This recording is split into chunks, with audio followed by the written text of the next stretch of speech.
Ich fange auf Deutsch an. Wir leben in einer Welt, wo sich die offene Globalisierung zunehmend in eine abgeschlossene Handelssphärenpolitik entwickelt. Das ist schlecht für Europa, es ist schlecht für Deutschland und es ist schlecht für die Menschen in der Welt, weil dadurch die Produkte teurer werden und die arbeitsteilige Globalisierung leidet. Deswegen werbe ich sehr dafür, dass die amerikanische Seite versteht, dass wir stärker und besser sind und unsere Volkswirtschaften stärker und besser werden, wenn wir kooperieren und nicht gegeneinander arbeiten. Und die amerikanische Seite dann auch versteht, dass wenn wir gegeneinander arbeiten, es auch für die amerikanischen Verbraucherinnen und Verbraucher, für die amerikanische Wirtschaft schlechter, weil teurer wird.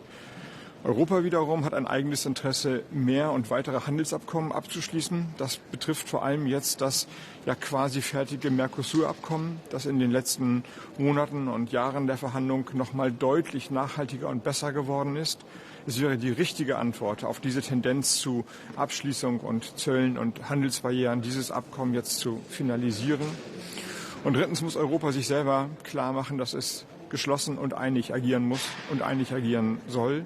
Das ist im Interesse von all den Mitgliedstaaten, dass wir uns nicht spalten lassen.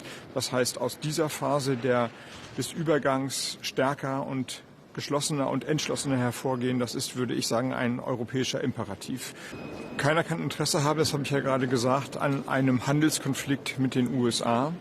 Aber sich in den Staub zu werfen, wäre eben auch falsch.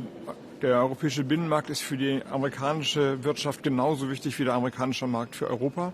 Das muss den Amerikanern klar sein. Wenn man Zölle erhebt, werden die Produkte im eigenen Land teurer. Die Inflation steigt. Daran kann eigentlich niemand ein Interesse haben. Deswegen setze ich noch darauf, dass die Kraft des besseren Argumentes dort gehört wird und sich dann auch durchsetzt. Aber in einem Modus des Duckmäusertums zu agieren, wäre auch falsch, denn die Argumente, aber auch die eigene Stärke sind doch so groß, dass man selbstbewusst auftreten kann. Herr Poland,